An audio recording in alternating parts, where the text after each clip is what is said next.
Hello and welcome to Unsourced Wall. My name is Elvis and as always, I'm your host. Okay, so let's get on with this episode this week. It's going to be pretty packed. Not only do we have another short premiering, meaning that section is going to be twice as long, but also some news bits. So let's just get right on to it. It's going to be, well, hopefully a really fun one. First off, we only have one bit of movie news and, well, it's something pretty wacky and something that I kind of thought would happen anyway. It seemed pretty obvious. In the past week, we've had a lot of news coming out regarding Dark Phoenix, a lot of nitty-gritty about the details in the production. Stuff like it was meant to be a two-parter, or that the aliens were meant to be Skrulls, or that they were the Shi'ar, or just generic aliens, or they didn't really know, it had no script, and that they didn't even have an ending when they started shooting. Stuff like that, and all very conflicting and just a lot of different versions coming out of the woodwork. Who knows what's true and what's not at this point? It's honestly unfathomable. The interesting thing, though, that did come from this is that it set off the same sort of enthusiasm that Justice League and Suicide Squad did before it. People who want to see the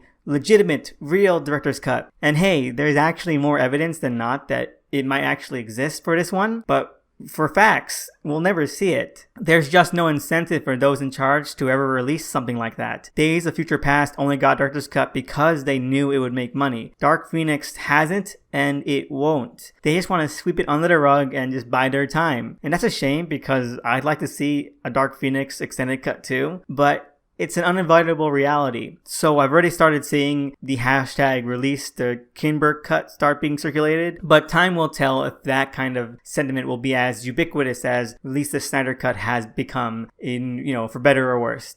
Moving on to TV news, in a funny turn of events, it seems that Sci-Fi has started working on a Lobo spinoff from Krypton, which is kind of a ballsy move given that this was announced before the premiere of the second season even began. So it points to them either being really confident in this version of the character, or they're just really hard up for comic shows after canceling two of them. Either way, the actor who plays Sagel, Cameron Cuff, tweeted out that Krypton as a show was always meant to be a jumping off point for spin-offs to cover the vastness of the DC cosmos on Sci-Fi, which is cool. I have no idea if that's actually a real thing. In fact, there isn't even confirmation that this Lobo spin-off is going to be an actual sort of spin-off and not just a conceptual spin-off, so it's all up in the air. However, if what Cameron Cuff is saying is true, then if we do get Hawkgirl and Hawkman in this season, then I hope that they also get picked up for spinoffs, because that would be awesome. Just, do Hawkworld and stuff like that. And also, for just a quick shot TV news, Jessica Jones' final season has premiered this weekend. I won't be covering it. I just can't think of a good reason why I should. I hope the best for its fans, though. And lastly, we head on into comic news. There's actually quite a bit here, but I'll cover most of it in quick shots because there's something I missed last week that I thought was pretty astonishing. We have Chelsea Kane, who had previously become viral in comicsdom for being the target of trolls for her frankly pretty embarrassing Mockingbird run and that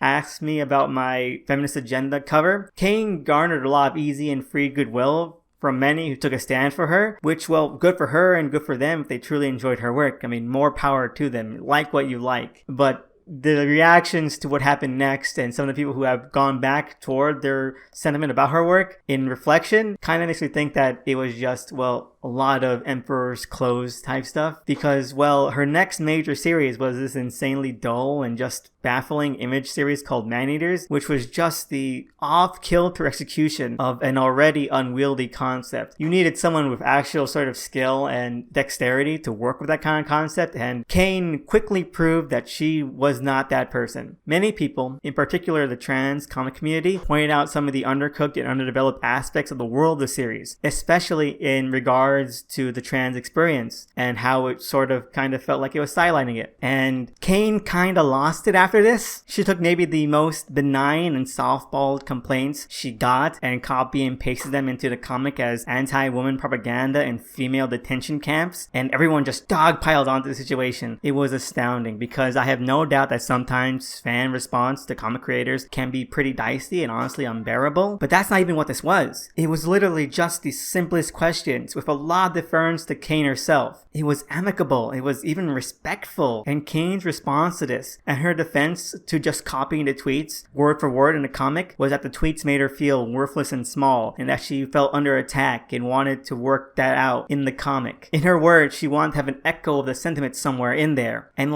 that's a lot to unpack, right? I mean, worthless and small, from tweets that you put everyone out there to see so they can see for themselves that the tweets were just normal and easygoing annoying and respectful. I mean, I almost died laughing. And I did die at the next bit because the term echo, I mean, there's a metaphorical use of that term. It usually means to imply or to connotate the actual real version of what you're going for. But that doesn't work when you copy and paste the actual tweets verbatim. You're not having an echo there, you're just slapping it in. And so yeah, I died and I'm a ghost now because this all just drove me insane. And it doesn't stop there. No, she issued a second statement, an apology, in the loosest sense of the word. It's actually pretty fucking bold, so kudos. But Kane's next move, as a way of saying mea culpa, was to offer to pay people in free issues of Maneaters to anyone who would take up the task of reading her scripts for trans sensitivity. So in effect, paying someone in comics that they've already made clear they don't like in order to offer the same criticism that they've already given on these same comics they don't like. That's some galaxy brain shit going on right there. So Kane had already had the critiques she was asking for. She'd had them for months, but she decides to go on the most petty route imaginable instead. It obviously didn't go over very well, and after yet another dog pile, Kane ended up shutting down her Twitter account, which is a shame. But then again, all of her actions were self-harmful, like she wasn't doing herself any favors, so maybe it was the best thing to do. What a crazy time. And like I said, I've seen a lot of people go back to read Kane's works and realize that they were just drawn to like the force of personality and the stylistic stuff going on there, and not really any of the actual writing quality or the skill or the talent or any of the subject matter or how that was portrayed. And they realized that, well, maybe that wasn't worth it at all. And like, great, because that's a good thing to learn. I mean, not to say that being stylish can't be an end goal to itself, but it shouldn't be like the only goal. Like, you should be able to prop that up with like having an actual story or characters or at least a topic worth engaging with and actually engaging with. And it doesn't seem like Maneaters did that for a lot of people, but I hope that there does come to be a comic that does give these people what they really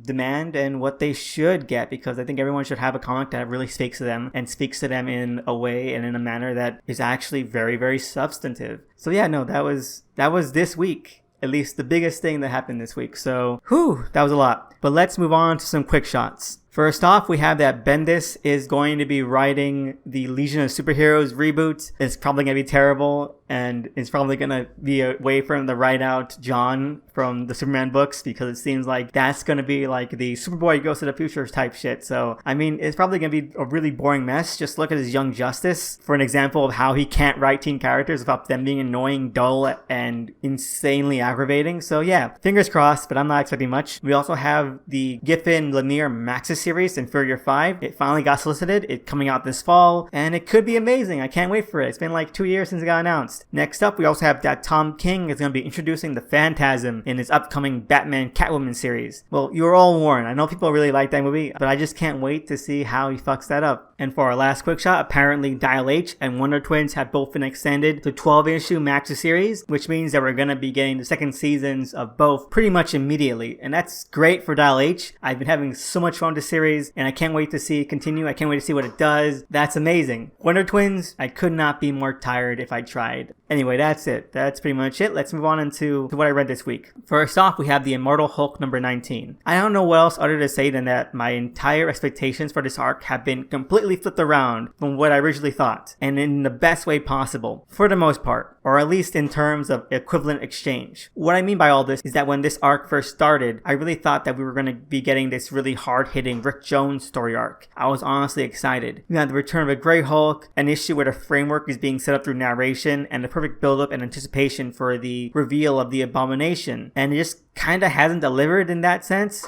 It's actually fallen really flat. Outside of his design, Abomination is a bit of a bore. There's nothing really engaging or interesting coming out from his inclusion. He could probably be written out and I wouldn't notice a difference because the star of the story isn't him. What really steals the show, what makes this arc and what completely sells it is Betty, is her as Red She-Harpy, as I will still call her. She's brilliant. It's honestly astonishing and awesome how utterly breathtaking her integration has been in this series. Ewing skillfully zeroes in on the conflicting emotions, resentment, and trauma caused by her toxic relationship with Bruce, in all senses of the word. How it shaped and pretty much ruined her life it's a gut punch. I haven't actually cared about Betty as a character in years, but the meticulous juxtaposition of flashbacks, the raw animal, but still subtle body language that the character has through the art, and her guttural, brutal eloquence make me not only just care, but also make me care for her. Yes, I know the issue will probably be remembered a lot for how the Hulk has his eyes burnt out and that Betty rips out his heart and eats it, but it'll stick around with me for much longer and for the more interpersonal reasons. I do hope we get the Rick Jones exploration that we deserve, but right now, all this stuff with Betty is just fantastic. It's honestly so amazing, and it's just one of the things that makes this run so interesting and so maddeningly brilliant and genius. I love it. 2 thumbs up. Next up, we have Hawkman number 13. It's the first issue after Hitch's departure from the series, and it's in the transitional period between that and the start of the next season with Pat O'Leaf's run as artist. And you know what? For a fill-in, it's actually pretty damn good. Art-wise, it's functionally seamless. It's definitely not Hitch's art, but it retains a lot of the same staunch anatomy and framing. Honestly, I hope they do keep this artist around for whenever they do need someone in a pinch, because they got the chops. In terms of story content,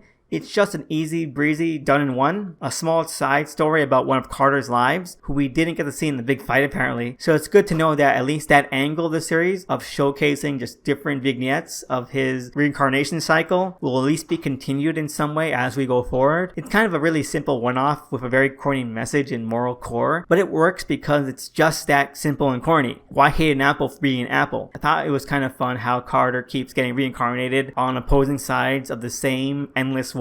It really shows how insane and completely entangled his lifespan could really be, and hammers in how utterly pointless this war even was, despite not really getting a handle on it at all. So it's good tricksy stuff like that, which is great because Hawkman as a series lends itself to it. Plus, we get to see Shiera again, once more playing a vital role in Carter's life, and I can't help but hope that this means she'll be in this next season. And anyway, it's good to see at least that there is a lot of building up on their intrinsic connection. It doesn't even have to be romantic, it just has to be them bouncing off each other throughout history, and that's honestly really amazing. I love it. Anyway, 1 thumb middle, 1 thumb up. It was surprising in some aspects and an entertaining enough average read, so I hope that it still continues this quality because it's a comfy book and I couldn't be happier with it. Moving ahead, we have Spider-Man Life Story number 4. This might not be as good as the previous issues, but honestly, it's a whole lot better than last month's, and it's more of a return to form. As I've said before, what keeps the series going is whether or not it can distill a decade around what feels like a totally earnest emotional core. You had that in the first 2 issues with all the stuff they did with Flash, and the 3rd issue was more or less a complete mess and a grab bag of insanity. This one definitely has more of the former. I don't think it says anything or tries to elicit an emotion that's particularly interesting, but it's trying, and it more or less succeeds in bringing that forth. This issue is so engrossed in Peter as an aging, older man. He's ruminating and he's weary. This issue is all about death and the onset of dying, how people deal with it, their regrets, and the stuff they never had the chance to do, and last wishes. It's pretty engaging and definitely attracts a lot more of a consistent set of set pieces that do have a flow that stems from this entire sentiment. It's not a ball of chaos, but rather something that does feel a bit more natural. My only real problem with it is that, well, I don't really give a shit about the clones, and this is all about the clones at the heart of it. That was all set up in Ben's debut issue, and they wasted their chance with that because that one was really lacking in making that exchange and that dynamic interesting, and so it doesn't have the necessary impact here. It's interesting to read, and I do feel something from it because it does have a lot of gracefulness to it, but the issue that was meant to set all this up really did this one a disservice. It's not bad though, and it does give me hope that the second half of this miniseries will finally be finding its way back again to something really special, and I can't wait to see if that hope has some foundation next month because we're getting into the 2000s issue where they're doing Civil War, and the cover has some striking Captain America 9/11 imagery, so it has to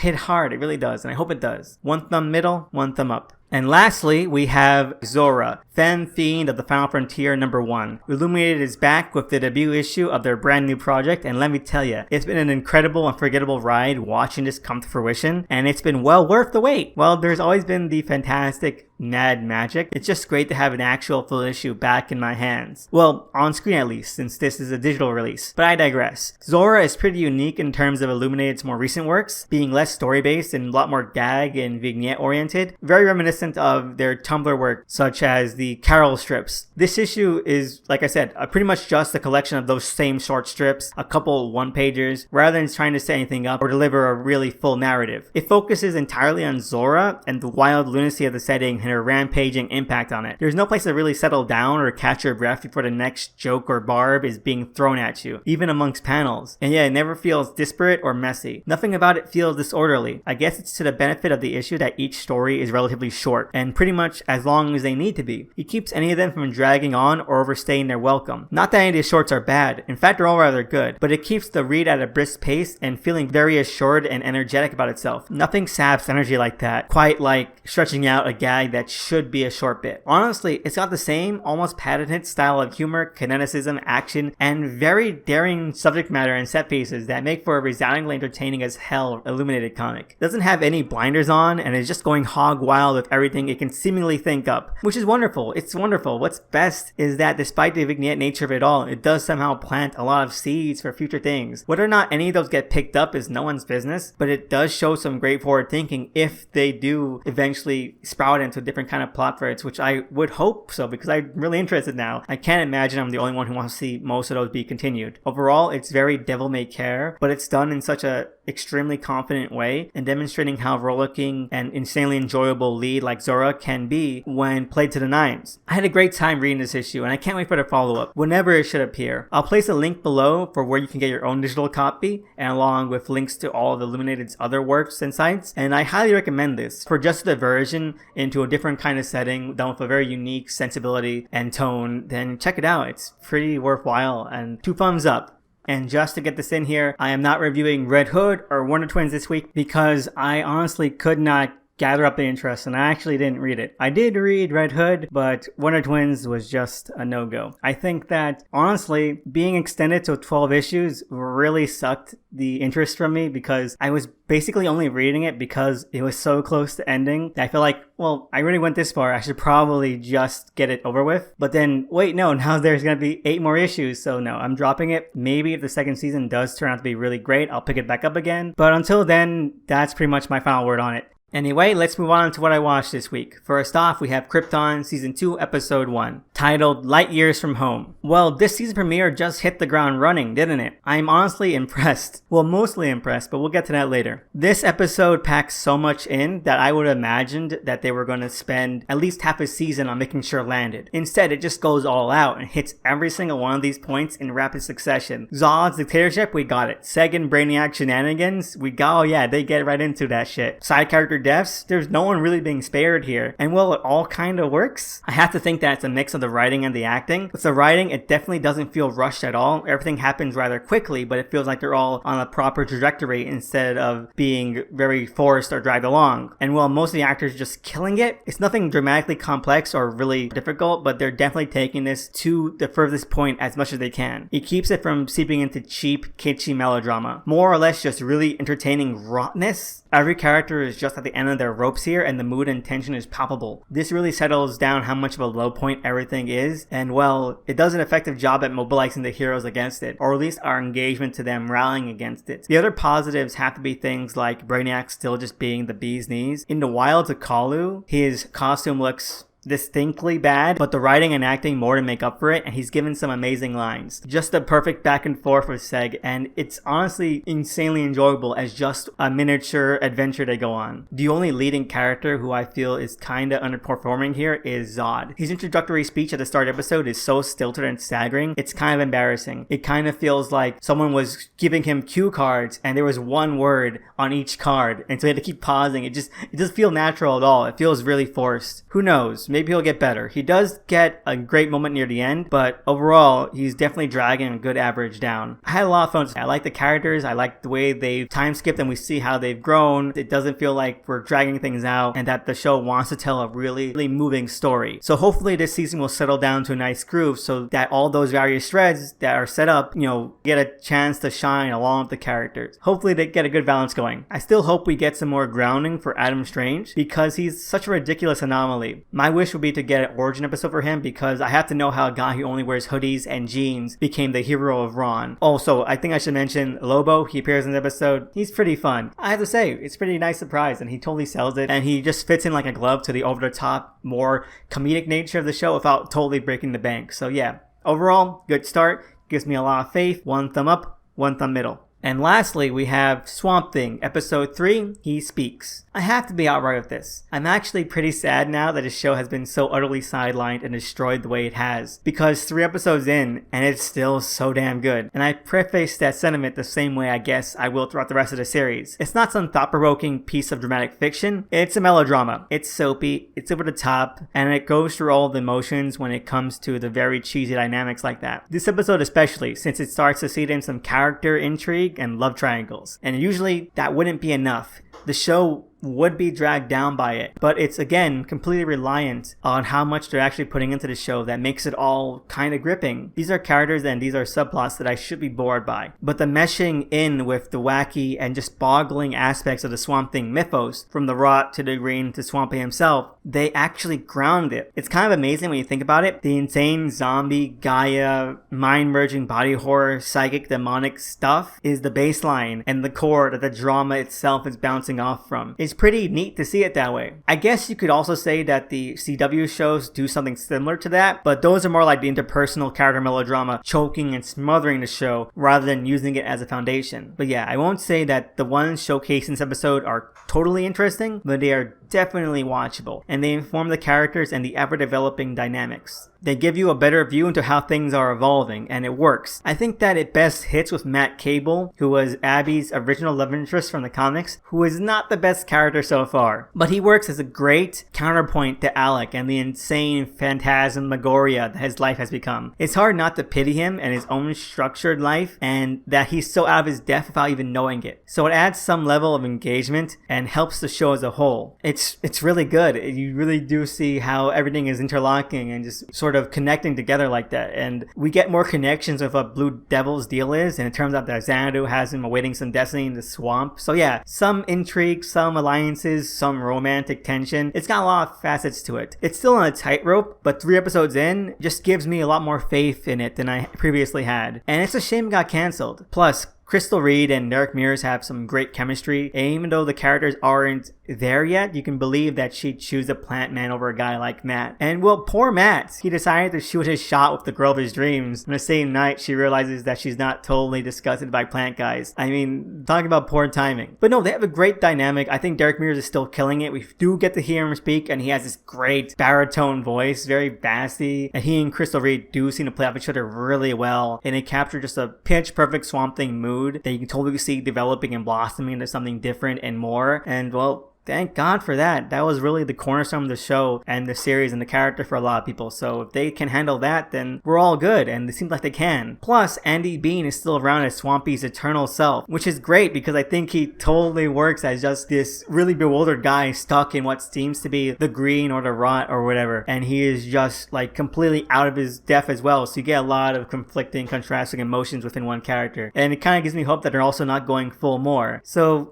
fingers crossed. It's just a great episode, and it shows the series still has the legs to make it through the rest of the season, which I hope it does. So 2 thumbs up. Okay, so now we're heading into listener questions. Our first question comes from the ever great Akicat on Twitter, and their question is, who are my top 3 favorite members of the Legion of Superheroes? Well, if we're just going with characters who were legit members and not substitute members or anything like that, then my top 3 favorites would have to shake out like this. Karate Kid, because fuck yeah, I mean, it's more of just the aura around him than anything else. It's such a fascinating concept, and it's actually a pretty unique conceit for a character and this kind of property to even have. And this is a franchise that has a character called Maneater Lad. So a character who's just really good karate, that just makes him just really, really fun to just even think about. So yeah, first choice. And on that note, my second choice would have to be Maneater Lad. He rides the perfect balance between the quasi-ridiculous talents and abilities that you see a lot of Legion characters have, looking at you every single substitute, and actually oddly cool and practical, superpowers. The man ate the miracle machine, so credit where credit is due. That and,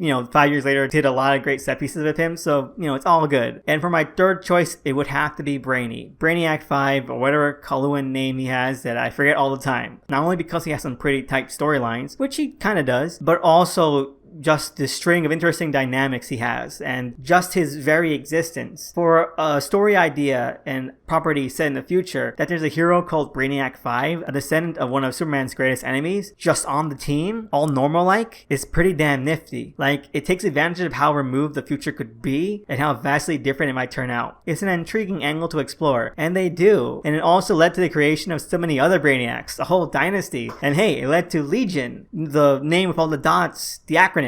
So yeah, pretty great. So those are my top 3. Karate Kid, Maneater Lad, and Brainiac 5. That whole trio. So I hope that answered your question well, Akika. I hope that none of my choices offended you or anything like that, because, well, that's how it just came to mind. Our next question comes from the awesome Mitch Gosser on Twitter, and their question is, what is my favorite DC future setting? Legion of Superheroes future, Commandy future, or DC 1 million? This is actually a pretty tough one, because most of them are kind of fucking great. Obviously not getting into the various Elseworlds that are set in some nebulous dark future or whatever, because those are a dime a dozen. But in the Legion future, Commandy, and the Great Disaster, and the insanity of DC 1 million, and all that in between, well, it's all just rather interesting to think of where this universe might go. So I'm going to cop out of this question and say all of them, or at the very least, a specific kind of all of them. While I don't think it's a future that I'd particularly like to see, the Kingdom Come future leads to one of my favorite bits of future streamlining. Nothing awkward like Commandy becoming Tommy Tomorrow or whatever. In Jeff Johns' epilogue to Kingdom Come in his JSA run, we get to follow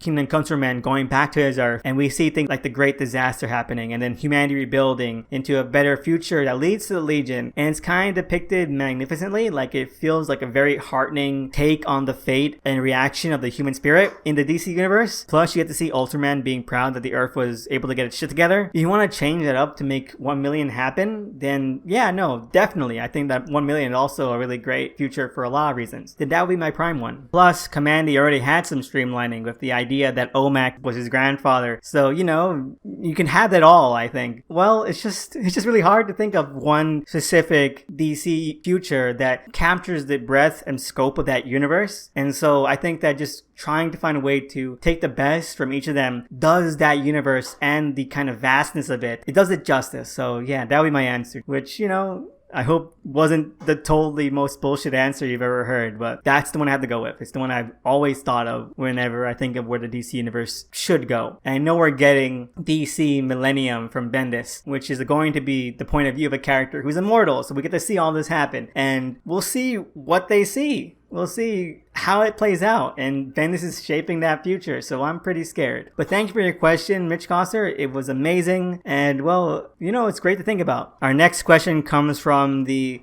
Incredible Eggmath, and their question is, with Bendis and Snyder writing Legion and JSA, is there anyone specific you would rather have be in charge of those franchises? And well, there's really not anyone at DC now that I would trust with them either. Not even Johns, given what a shit show his work has been on things that should have been slam dunks for him lately, which is embarrassing. So yeah, no one. But if I had to choose, then even then, I would only be able to think of one name, and that would be Steve Orlando with regard to the Legion. And that is a very shaky prospect anyway. I wasn't even able to finish his Electric Warriors mini, and that was meant to be a prequel to the Legion timeline to begin with. It's really only based on how much love and enthusiasm that's being poured into Martian Manhunter right now that would even make me consider him, because he seems to have some passion for the Legion, like he has passion for Martian Manhunter. So maybe it would strike the same magic. It could also be a boring slog. So yeah, even a guy I think is best suited right now is only a 50-50 chance, and that's a damn shame. So I don't know, man. For both of these, I guess the only recourse is just to wait it out, and that's what I'm gonna be doing. I'm gonna be waiting it out. And our last question is from the fantastic El Bueno,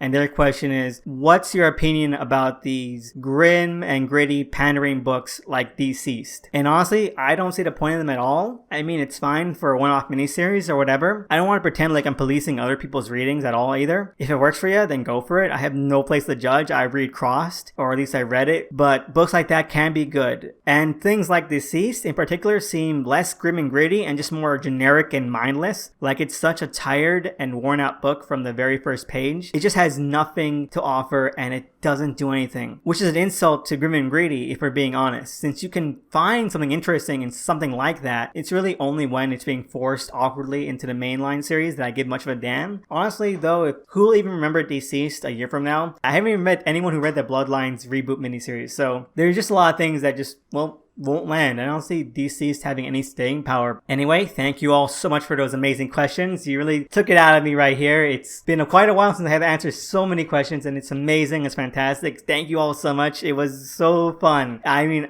I'm just gritting right here. Oh my god, it was so fantastic. So thank you all so much. It means a lot to me. It's so humbling, and I just want to say thank you to everyone else out there who's ever sent in a question or comment or topic. It's brilliant, and you're all brilliant, and you asked so many fascinating and amazing questions. So thank you all. There wouldn't be a show without any of you. I feel so grateful. And if anyone else out there has their own questions, topics, or comments that they want to hear discussed on the show, you can always find me on Twitter at THE_SNICKMAN. I also want to give a shout out to the cover artists for the show at DOTEMCEE. Check them out. They really deserve it. They're awesome. Anyway, that's it for this week. I hope you had a great time listening. I hope you have a great week and see you then.